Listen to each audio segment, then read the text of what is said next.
Bom dia! Hoje vamos apresentar o seminário sobre o Programa de Alimentação do Trabalhador. O grupo é composto pelo Ângelo Marcelo, pela Amanda Ferreira, pela Júlia Cassiano, por mim, Jussara Quintão, e pela Luana Oliveira. Começando com a descrição do programa, ele foi criado em 1976, é um programa governamental de adesão voluntária com base na parceria do governo federal, empresa beneficiária e os trabalhadores. Ele tem como objetivo melhorar as condições nutricionais dos trabalhadores através da oferta de uma alimentação nutricionalmente adequada por meio de incentivos fiscais. A trajetória das políticas públicas voltadas para o trabalhador no Brasil deu início em 1930, com a ascensão de Getúlio Vargas. A partir desse momento, questões como alimentação, saúde, educação e habitação passaram a ser alvo de políticas públicas. O marco para o início das políticas públicas de alimentação e nutrição no Brasil se deu em 1933, através de uma pesquisa coordenada por Josué de Castro, na qual eram denominadas as condições de vida das classes operárias do Recife. Essa pesquisa, coordenada por Josué de Castro, ela foi considerada o primeiro inquérito nutricional do país. A partir desse momento, políticas de alimentação para a população trabalhadora começaram a ser desenvolvidas. Em 1934, houve a regulamentação da Lei do Salário Mínimo. Em 1938, a formulação da chamada ração mínima. E em 1939, o Decreto-Lei, que obrigava as empresas que tinham mais de 500 funcionários a terem um local higiênico e devidamente aparelhado para os trabalhadores fazerem as suas refeições. Em 1940, nasceu o Serviço de Alimentação da Previdência Social, que tinha como objetivo garantir uma alimentação adequada e de baixo custo para os trabalhadores por meio da implementação e funcionamento dos restaurantes. Com o passar do tempo, o Serviço de Alimentação da Previdência Social passou a exercer outras funções, como a promoção de educação nutricional à classe trabalhadora e também para suas famílias. Em 1964, o Brasil sofreu um golpe militar.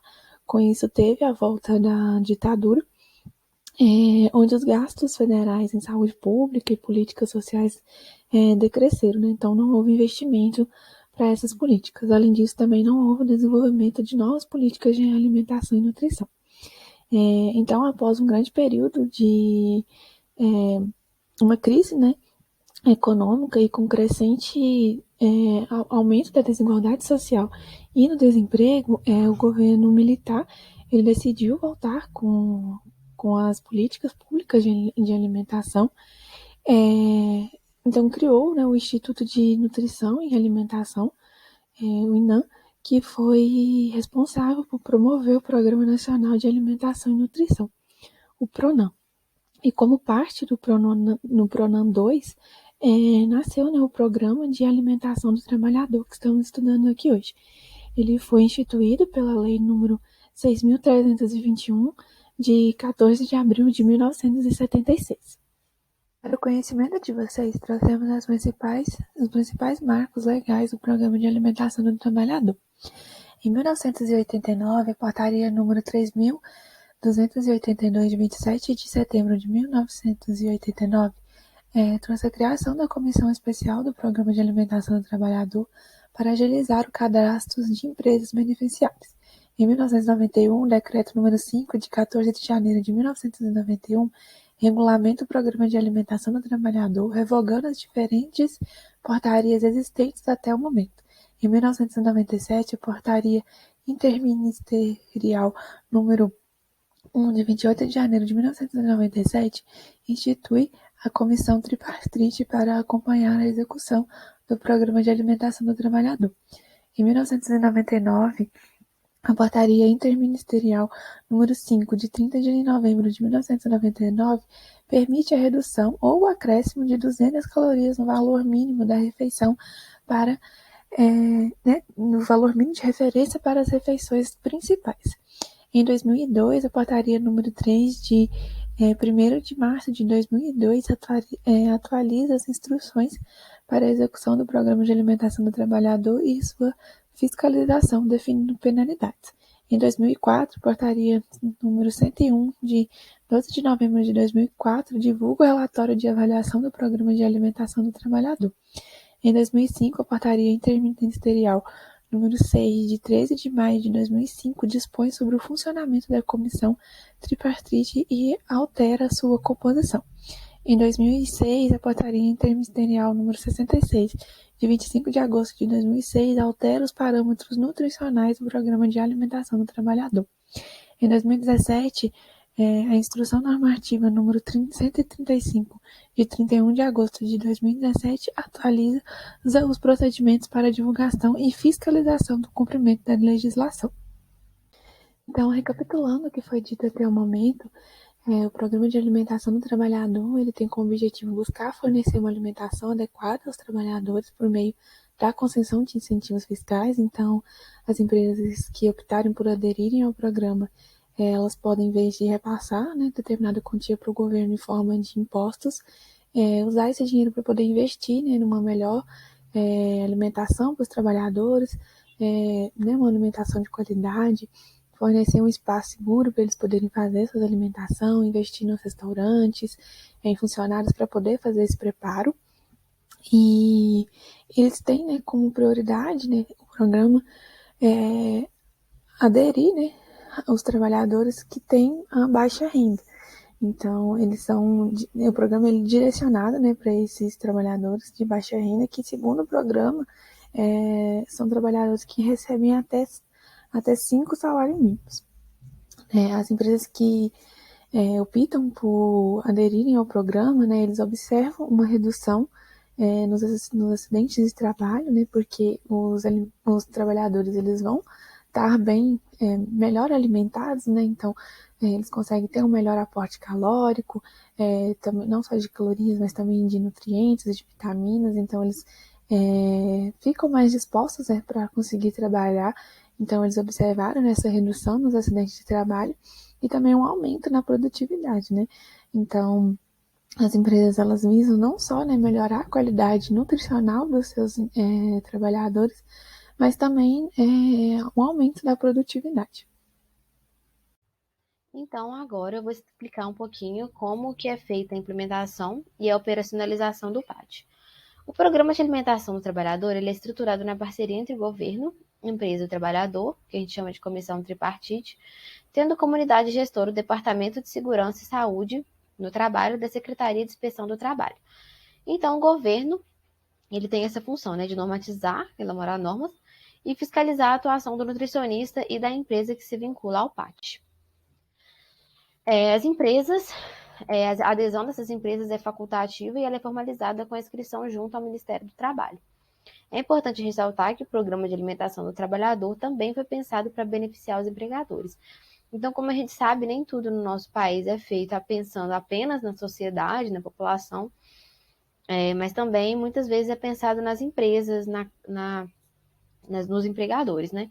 Sendo que essas empresas que aderem ao sistema, elas não possuem custo extra para fornecer esse benefício aos funcionários, já que esse valor proporcional ao concedido ele é descontado do imposto de renda em no máximo até 4%, e essas empresas recebem incentivos fiscais, sendo que elas recebem isenção em alguns encargos sociais, como INSS, FGTS, etc. Mas esse não é o foco do nosso trabalho, né? Falar quais são os benefícios que essas empresas recebem. Só que é importante ressaltar, né?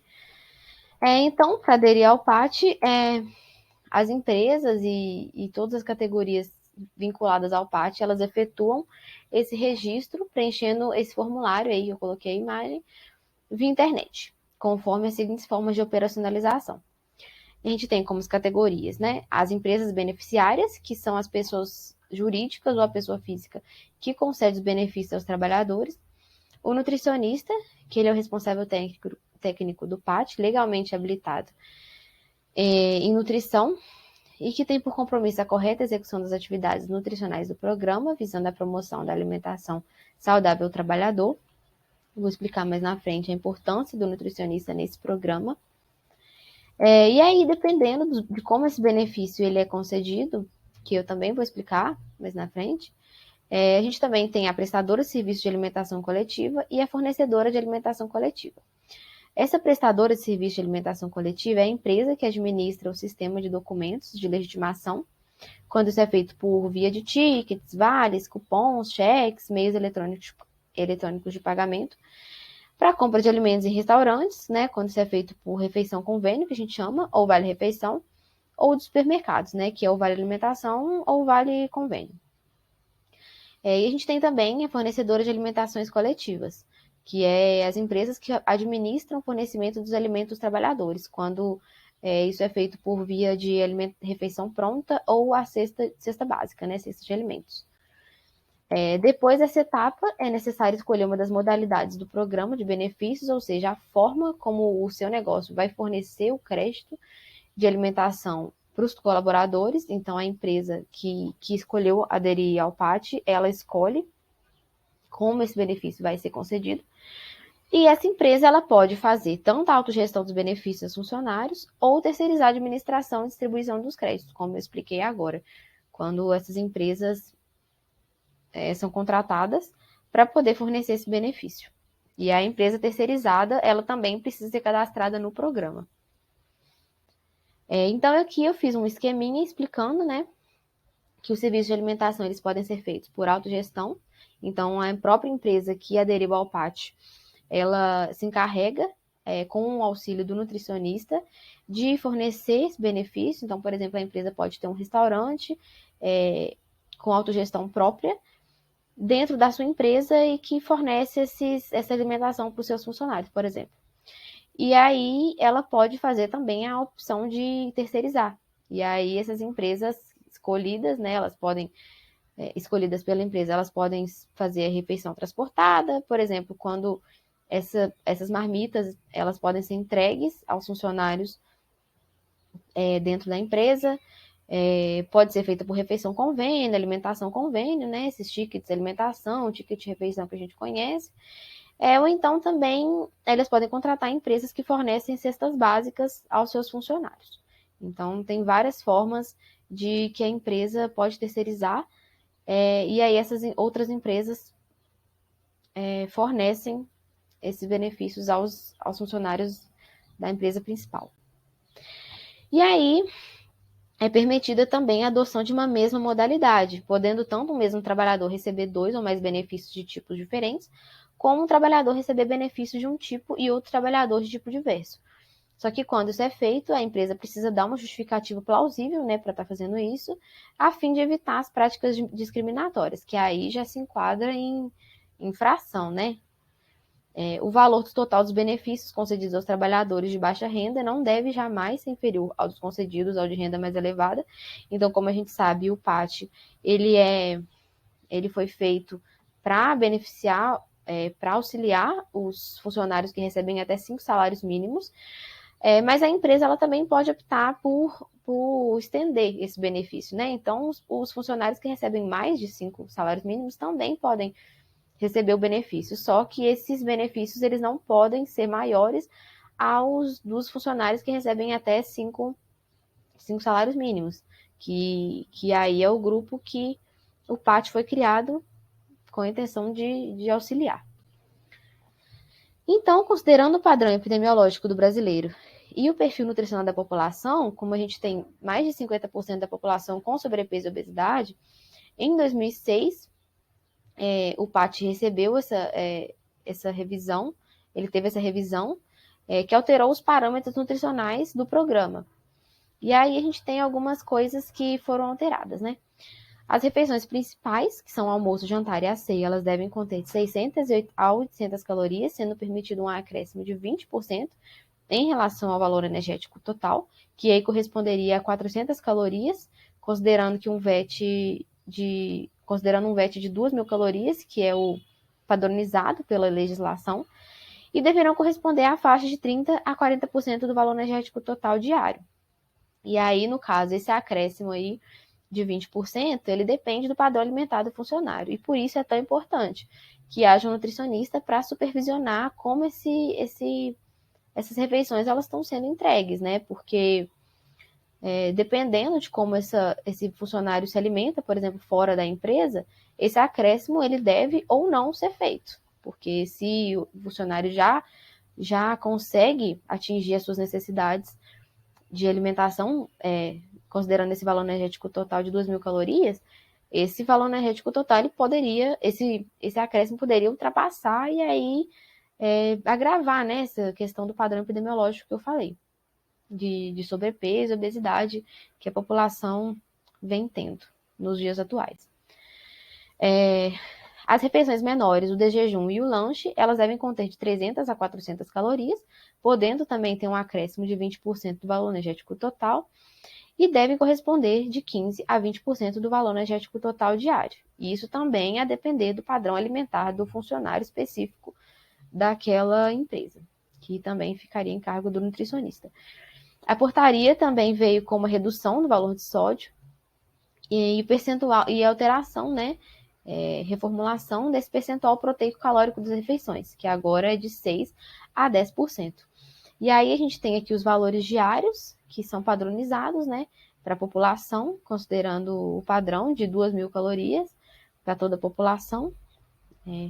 E aí ele veio com esse valor ele veio com valor de fibra também, especificado, que teria que ser maior de 20 gramas por dia, o valor de sódio que teria que ser até 2.400 miligramas, e os valores de macronutrientes também estabelecidos pelas DRIs, né? Então, as refeições principais e as menores, elas devem seguir a seguinte distribuição de macronutrientes. Essa tabelinha também tem lá na portaria, e aí a portaria ela não só estabelece esses valores padronizados pelas DRIs, mas elas também estabelecem os valores das refeições individualizadas, né? Sendo que o de jejum e o lanche, eles têm que ter 60% de carboidratos, aproximadamente, né? 15% de proteínas, 25% de gorduras totais, menos de 10% de gorduras saturadas, de 4 a 5 gramas de fibras e de 360 a 480 miligramas de sódio por refeição. E o almoço, jantar e a ceia, as mesmas porcentagens de macronutrientes, só alterando os valores de fibra e os valores de sódio, né? Que no caso de fibra é de 7 a 10 gramas, e de sódio de 720 a 960 miligramas, levando em conta que são refeições maiores, então esses valores de fibra e sódio também mudam, né? Então, também, a gente também teve essa alteração, que os estabelecimentos vinculados ao PAT, eles devem promover a educação nutricional, inclusive mediante a disponibilização em local visível ao público de sugestão de cardápio saudável aos trabalhadores, principalmente levando em conta quando a empresa opta por exemplo, oferecer vales, ticket de alimentação, ticket de supermercado, no qual a empresa ela não fornece essa alimentação diretamente ao funcionário. Então, o nutricionista não tem esse controle, né, de como o funcionário ele vai utilizar esses benefícios. Então, é importante que haja educação nutricional para que os trabalhadores, na hora de fazer as próprias escolhas, comprando os alimentos ou comprando as refeições, eles façam escolhas melhores, né, e nutricionalmente adequadas. E quanto ao avanço do programa, em seu primeiro ano de funcionamento, o PAT beneficiou 760 mil trabalhadores de 1.300 empresas. Em 2015, segundo dados do Ministério do Trabalho e da Previdência Social, o programa atingiu 19,5 milhões de trabalhadores em mais de 223 mil empresas. E também foi estimado para 2016 cerca de 20 milhões de trabalhadores beneficiados, com uma refeição por dia de trabalho em quase 250 mil empresas, segundo esse estudo de Mason e colaboradores em 2016. Esse mesmo estudo, né, que visava trabalhar em cima dos 40 anos de existência do PAT, mostrar os 40 anos de existência de forma detalhada, falou também que o PAT propiciou a geração de milhares de empregos diretos. Estimou-se que para 2016, cerca de 670 mil pessoas trabalharam diretamente em serviços de alimentação para atender aos mais de 20 milhões de trabalhadores beneficiados pelo programa. E isso acontece por quê, né? Isso ocorre porque, em decorrência do programa, surgiram empresas especializadas em gestão de serviços de alimentação, além de milhares de novos restaurantes. E as receitas desses restaurantes, dessas empresas, elas dependem principalmente das refeições servidas por meio do PAT. O volume total de negócios no setor de alimentação, derivado do programa para o ano de 2016, também segundo esse mesmo trabalho, foi estimado em aproximadamente 80 bilhões de reais. Ou seja, é muito dinheiro ali fazendo rodar e gerando muito dinheiro mesmo. Porém, esse programa também enfrenta desafios, né? Teve avanços, mas atualmente é muito bom ressaltar, principalmente no atual governo, que o PAT enfrenta um grande desafio, que é a reforma tributária. É bom até para a gente analisar e colocar um pouco esse assunto em pauta, porque ele pode colocar em risco um dos principais benefícios, né, concedidos por empresas ao trabalhador brasileiro, que é o Vale Alimentação e Vale Refeição. Isso ocorre porque, seguindo sugestão, né, da equipe do ministro Paulo Guedes, o deputado federal Celso Sabino, do PSDB, e também relator, né, da reforma, ele incluiu a proposta de extinguir os incentivos fiscais ao programa de alimentação do trabalhador. Em nota, né, enquanto eu estava pesquisando, eu encontrei que o Fórum das Centrais Sindicais, eles repudiaram essa proposta e argumentaram que, com o fim dos incentivos fiscais, as empresas vão deixar de aderir ao programa. Consequentemente, mais de 20 milhões de trabalhadores e trabalhadoras não vão receber os vales, e isso afeta direta e indiretamente cerca de 40 milhões de pessoas, sendo esses dados do Ministério da Economia de trabalhadores que se beneficiam, né, do programa. Também, ainda continuando os desafios que o programa enfrenta, a ideia da proposta, né, dessa proposta inicial de retirar o benefício, é usar os cerca de 1,2 bilhão de reais que o governo abre mão com o PAT para cobrir parte das perdas, com a também proposta de redução do imposto de renda das pessoas jurídicas. Eu sei que começa a ficar super difícil de entender, mas realmente fica muito complexo. Porém, a Abrazel, a Associação Brasileira de Bares e Restaurantes, a Abrazel Nacional, ela indica que para cada R$1 que o governo investe no programa, a União recupera R$ 2,85 reais em impostos federais, desconsiderando a geração de impostos estaduais e municipais. E isso ocorre porque os vales estimulam o trabalhador a consumir nos estabelecimentos comerciais e a não levar a comida de casa, né? Que é um pensamento meio lógico. Então, a partir do momento que o trabalhador ele não tem mais esse incentivo, ele vai voltar a consumir comida de casa, ele vai levar a sua marmita, não faz muito sentido ele consumir sem ser incentivado para aquilo no comércio local, ele vai, né, procurar gastar menos, porque ele já não vai estar recebendo por aquilo. Então, isso acaba gerando menos emprego, menos impostos e menos vendas, então não faz muito sentido essa proposta.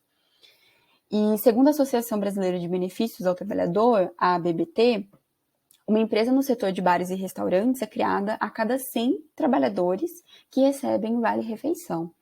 Ou seja, para a gente ver como os vales, eles não atingem, né, eles não beneficiam somente o trabalhador direto ali, que recebe esse vale em mãos pela empresa que ele trabalha, e sim todos os outros, os comércios locais e as pessoas que são empregadas para atender a demanda desses vales, desses restaurantes e, enfim.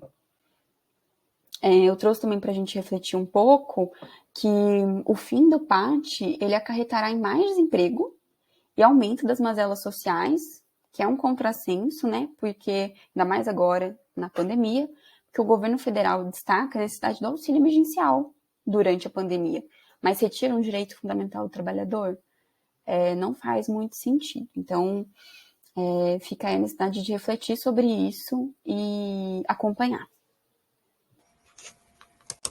Agora vamos falar dos resultados alcançados com esse estudo. Em relação aos acidentes de trabalho, em 2015, o número foi 63% menor que o ano anterior à criação do programa, apesar do aumento da população economicamente ativa. Esse aumento representa 1% do percentual de trabalhadores beneficiados e está associado a uma queda de 0,77 acidentes de trabalho a cada 100 trabalhadores.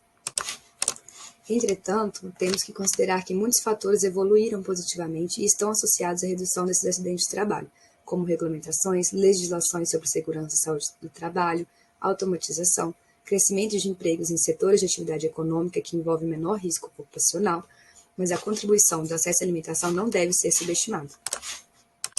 Em relação à produtividade, temos que cada 1% do percentual de trabalhadores beneficiados está associado a um acréscimo de 78 centavos de dólares à produtividade, sendo os setores com maior participação no programa os que mais aumentaram a produtividade da mão de obra. Analisando os objetivos do PAT, que é melhorar as condições nutricionais dos trabalhadores pela oferta de alimentação saudável, não é possível mensurar o impacto do programa, pois não foram realizados estudos que avaliaram efeitos de diferentes modalidades na alimentação e saúde dos beneficiados. Esse estudo também apontou que os trabalhadores do programa tiveram maior taxa de incidência de ganho de peso, indicando que as refeições oferecidas não tinham boa qualidade nutricional. Entretanto, ele também mostrou em lugares como a Bahia, fizeram um estudo que esse ganho de peso ele foi um fator positivo. Em um estudo com trabalhadores de São Paulo, demonstraram que os trabalhadores que consumiram as refeições no local de trabalho, preparadas e distribuídas em unidade de alimentação e nutrição, consumiram maior quantidade de fibras e alimentos dos grupos das hortaliças, frutas e leguminosas, consumindo refeições com menor densidade energética comparadas às refeições realizadas em casas ou em restaurantes. E em São Paulo, destaque-se ainda que o almoço realizado em casa apresentava uma pior qualidade geral. Assim, o acesso ao PAT ele pode beneficiar os trabalhadores com uma refeição melhor do que a consumida em domicílio.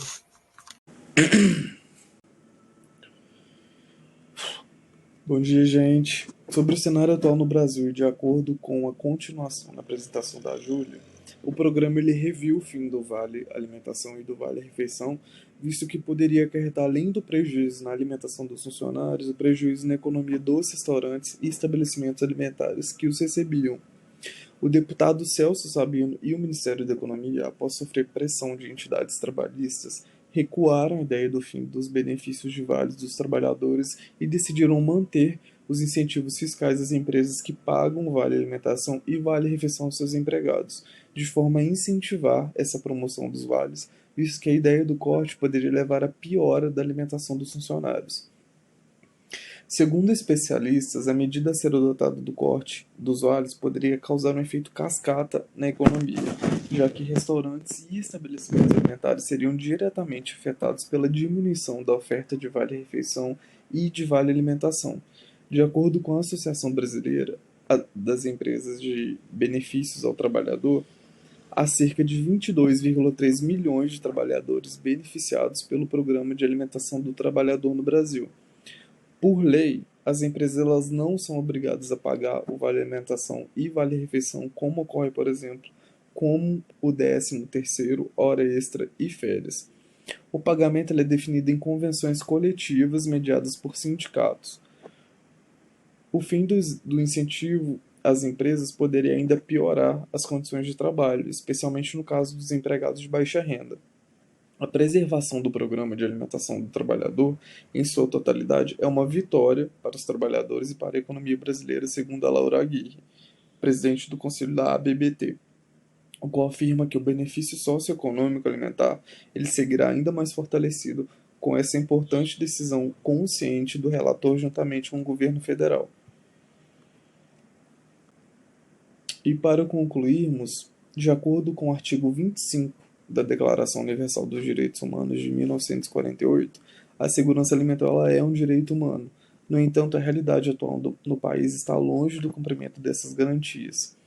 Em uma pesquisa realizada recentemente, Galindo e colaboradores no efeitos da pandemia na alimentação e na situação da segurança alimentar do Brasil, mostra que entre novembro e dezembro de 2020, 31,7% dos entrevistados relataram estado de insegurança alimentar leve, 12,7% moderada e 15% insegurança alimentar grave, o que resulta em 59,4% a quantidade de homicídios em situação de insegurança alimentar durante a pandemia. Atrelado a isso, segundo o último censo do IBGE, atualmente são mais de 14,8 milhões de pessoas buscando trabalho. A taxa e o número de desempregados são os maiores desde o início da série histórica, iniciada em 2012. Contudo, de acordo com os dados apresentados nas pesquisas realizadas acima, fica claro a importância da permanência desse benefício aos trabalhadores e a atitude beneficiária às empresas para a realização desse movimento. E aqui está as referências que utilizamos para a formação do trabalho.